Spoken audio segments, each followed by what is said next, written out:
사도 바울은 나면서부터 로마 시민권을 가진 유대인이었죠.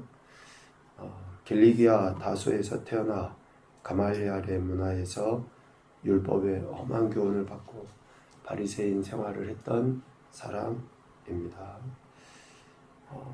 이러한 기본적인 조건, 이러한 태어나면서부터 갖고 있던 로마 시민권이나 또 율법의 엄한 교훈을 받았던 것이나 이런 모든 기본적인 조건은 어쩌면 하나님께서 바울을 택하실 그 가장 적합한 이유였는지 모릅니다. 바울을 택하셔서 바울에게 대한 하나님의 계획하심은 로마로 보내고 로마에서 복음, 즉 예수 그리스도를 증거하도록 하기 위해서 바울을 택했거든요. 그래서 바울이 이러한 로마 시민권을 가졌다든지 또 가말리알의 문화에서 정말 탁월한 교육을 받도록 이미 하나님은 준비해 놓으셨는지 모릅니다. 예루살렘이 아닌 멀리 이방인에게로 보낼 계획을 갖고 그를 택하셨던 하나님. 특별히 로마에서도 예수 그리스도의 존재와 사역을 증거해야 하기 때문에 이러한 자격 또 이러한 조건을 갖춘 바울을 택하셔서 결국 로마 황제 앞에 서게 하신 것이 아닌가라고 볼 수 있습니다. 사도 바울은 로마로 가기 위해 자신이 저요 하고 손들 건 아니죠. 하나님의 계획하심 속에 이루어진 것이지만 자신을 고발하는 그 사람들 앞에 담대하게 로마 황제에게 상소하는 그러한 일이 있었죠. 26장 32절에 보면 아그리빠가 베스도에게 말을 할 때 이 사람이 만일 가이사에게 상소하지 아니하였더라면 석방될 수 있었을 것이다 라고 이야기해요. 그러니까 결국 하나님의 큰 계획하심 속에 이루어지는 일이지만 바울이 자신의 무죄를 얼마든지 아그리빠나 베스도나 자신을 신문하고 있는 그 사람들 앞에서 이야기해서 자신의 무죄를 주장하고 또 다른 방법으로 로마로 갈 그러한 일들을 도모할 수 있었겠죠. 그러나 바울은 그들 앞에서 자신의 무죄를 주장하기보다는 오히려 자신의 출생 또 자신의 그 이전의 과정, 회심되기 이전의 과정, 회심하고 난 이후의 모습들을 상세하게 이야기하고 그들에게 예수 그리스도를 전하는 일만 하였지 자신의 무죄를 주장하지는 않았거든요. 그런데 바울의 이러한 변호를 들었던 사람들, 특별히 베스도는 바울을 미쳤다라고 소리쳤죠. 그러나 아그리빠 왕이나 총독 버니게 또 함께 앉아있던 사람들은 26장 31절에 보면 이렇게 바울에 대해서 판단을 내려요. 이 사람은 사형이나 결박을 당할 만한 행위가 없다. 바울의 변호를 듣고 바울의 변명을 들었던 그 사람들은 바울에 대해서 전혀 죽일 만한 죄도 또 결박할 만한 죄도 찾지 못했다 라고 판단을 내려요. 그러니까 우리가 생각해보면 바울이 저는 이런 사람 아니에요, 저는 이런 죄 안 지었어요 라고 하면 얼마든지 바울은 자유의 몸이 돼서 또 다른 방법들을 길들을 모색을 했겠죠. 우리 인간의 삶의 여정에도 한번 생각을 해보세요. 내가 내 자신의 무죄를 주장하고 또 내가 무엇인가 하나님의 뜻과 계획을 이루어드린다고 하는 그 명목 하에 인간적인 방법을 동원하면 피해도 덜 보고 손해도 덜 보고 무시도 덜 당하는 그런 길들이 있을 수 있어요. 그런데 하나님이 계획해 놓으신 그 뜻과 좀 상반된다 그러면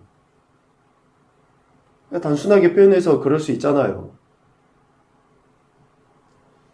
목회자로 부름받은 사람들 중에 많은 사람들이 그렇게 이야기를 해요. 당신은 목회자가 됐으면 좋겠다, 이런 권면도 듣죠. 또 자기 안에 어떤 면 그런 감동도 들어요. 그런데 첫 번째 반응이 뭔지 알아요? 아니, 왜 목사에서, 선교사에서 그렇게 꼭 하나님의 일을 하고 하나님의 영광을 돌려야 됩니까? 제가 직장생활 열심히 하고 돈 많이 벌어서 교회 헌금도 하고 목회자들 돕고 섬기는 일로 제가 하나님께 영광 올려드리면 안 됩니까? 그런 이야기를 대부분 많이 하거든요. 우리가 하나님의 뜻이라는 것을 이루어드리기 위해서 여러 가지 다양한 방법들 중에, 길들 중에 우리는 그것을 선택하면서 간다라고 생각해요. 바울도 얼마든지 자기를 정말 자기의 무죄를 이야기를 하고 나는 이런 사람 아니라고 했으면 오늘 26장 31절에서 이야기하는 것처럼 전혀 죄목을 찾지 못하기 때문에 그냥 석방되고 해방되어서 어때요? 다른 길을 찾아서 로마로 갈 수 있었겠죠. 하나님께서 계획하시고 뜻하신 바에 대해 이미 성령 하나님을 통해서 바울에게 말씀하셨어요. 가는 곳곳마다 뭐가 있다고요? 뭐가 기다린다고요? 결박과 환난이 기다린다. 이 하나님은 바울에게 결박과 환난이 기다린다라고 성령님을 통해 분명하게 말씀해 주셨어요. 그러니까 바울은 로마로 가는 방법은 뭐예요? 결박당해서 가는 거예요. 붙잡혀서 죄수로 가는 거예요. 자기 발로 그냥 편안하게 로마로 가는 게 아니라, 그래서 바울은 자신의 무죄를 주장하는 것이 아니라 오히려 황제에게 상소해서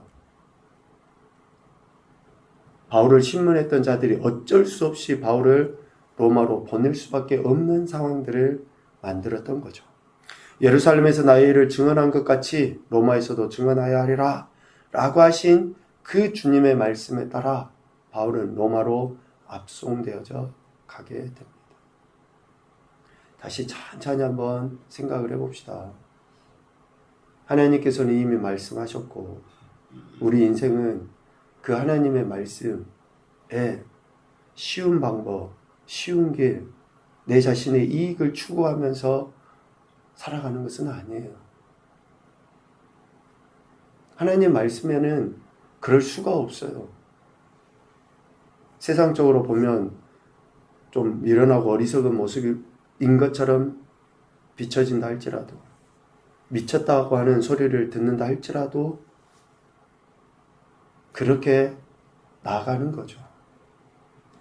이렇게 바울은 로마로 압송되어져 갑니다. 그것도 죄인의 모습으로 백부장의 호송을 받으면서 쇠사슬에 매인 채로 가게 돼요. 그런데 바울이 이렇게 로마로 압송되어 가면서도 참 하나님께서 소소한 기쁨과 위로를 허락해 주셔요. 오늘 바울이 로마로 압송되어져 가는데 2절에 보면 아리스다고도 함께 하니라 라고 이야기하거든요. 아리스다고는 에베소에서 소동이 일어났을 때 바울을 피신하게 하고 가이오와 함께 대신 붙잡혀 갔던 사람이에요. 여러 소동이 일어나서 바울이 이렇게 붙잡히고 죽임을 당하려 할 때에 바울은 피신시켜 놓고 가이오와 함께 대신 붙잡힌 사람. 그러니까 바울의 동력자고 어쩌면 바울을 위해 자기의 목숨까지도 내놓을 줄 알았던 그러한 사람이었죠. 얼마나 바울이 위로가 됐겠습니까? 사람이 많은 것이 우리가 흔히 그러잖아요. 친구가 많으면 좋을 것처럼. 친구가 많아서 좋은 것이 아니라 진짜 내 마음을 이해하고 나를 알아주는 그 한 사람이 있으면 견딜 수 있어요. 죄수의 신분으로 압송되어져 가는 바울에게 아리스다고가 함께한 것, 참 하나님께서 주신 그 작은 기쁨이고 은혜이겠죠. 그 순간을 견딜 수 있는 힘이었을 것입니다. 또 하나 3절에 보면 백부장 율리오가 바울에게 좀 친절을 베풀어줘요. 그래서 시돈에 머물 때 친구들을 만날 수 있도록 배려를 해주죠. 사방이 다 막혀져 있고 에워싸임을 당하는 것 같아도 숨쉴 구멍은 하나님이 남겨두셔요. 숨쉴 구멍을. 그래서 위를 바라고 했고, 그래서 하나님을 의지하며 하나님만 보라고 이야기하신 거예요. 하나님께는 다 뜻이 있다니까요. 지금 우리는 안 보이고 답답하고 막 죽을 것 같아요. 그런데 하나님은 다 뜻이 있어요. 숨쉴 구멍을 남겨둬요. 바울에게 아리스타고를 그리고 백부장 율리오를 통해서 이러한 친절을 베풀도록 하나님은 다 해놓으셨다고요.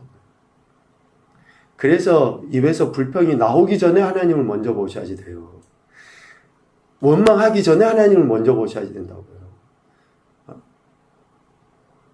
죄 짓는 것보다 먼저 하나님을 보셔야지 지금 하나님이 내 삶에 허락하신 이 뜻을 깨달아 알고 그 안에서 하나님께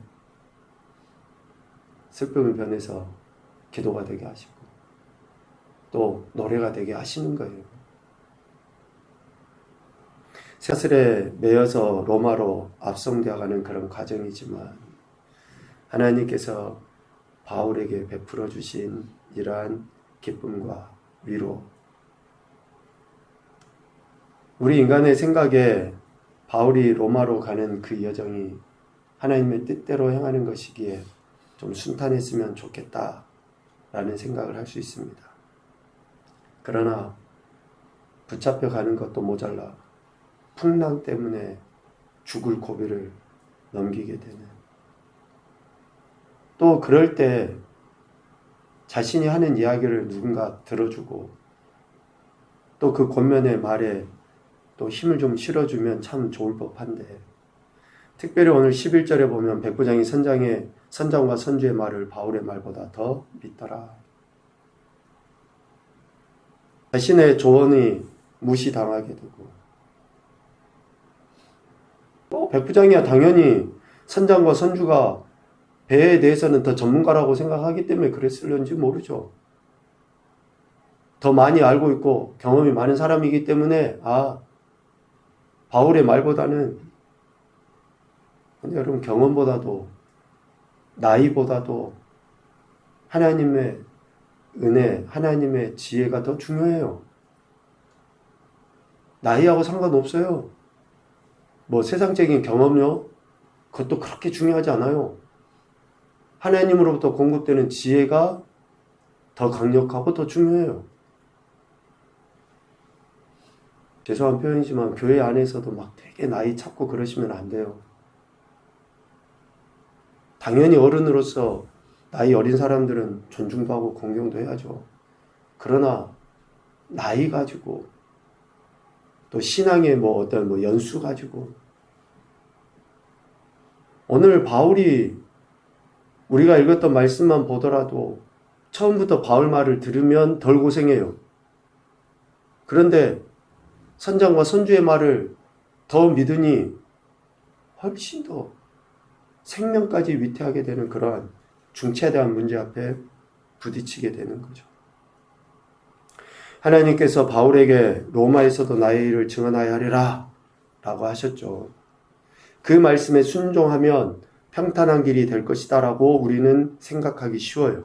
그러나 결코 우리의 생각이 전부가 아니고 이미 하나님께서 예정하신 그 뜻대로 이루어지는 것이 더 우선이라는 것을 우리는 인정해야 돼요. 평탄한 길이 제공되지 않는 것도 하나님의 뜻이고, 그 뜻은 각각의 사건에 대한 하나님의 선하심을 이루기 위한 것입니다. 그래서 풍랑을 만나고 파산할 위기에 처했을 때에 저들에게 다시금 하나님을 증거하고 그들이 또다시 하나님을 알게 되는 사건, 역사가 일어나게 되는 거예요.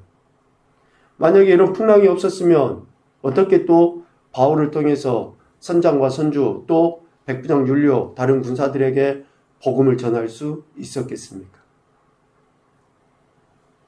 그래서 하나님은 다 뜻이 있고 그 어느 것 하나도 우연이라는 것은 존재하지 않는다라는 거예요.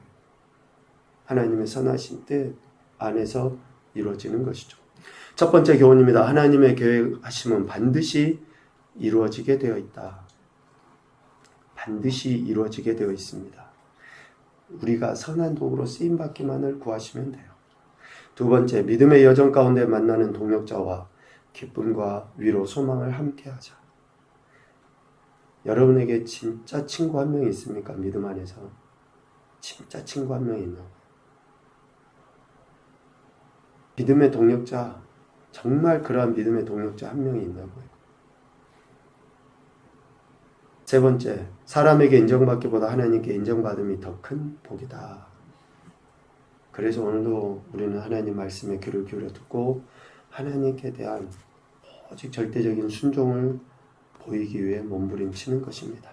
오늘도 저 여러분에게 구원의 은혜를 베풀어 주신 그 하나님의 선하신 뜻에 오직 감사와 찬양과 영광으로 나가 우리를 통해 이 땅에 죽어가는 특별히 우리의 가족이나 또 우리 자녀들이나 친구 친지들이 우리를 통해 예수 그리스도를 알고 믿게 되는 그런 귀하고 복된 한 날이 되실 수 있기를 주님의 이름으로 축복합니다.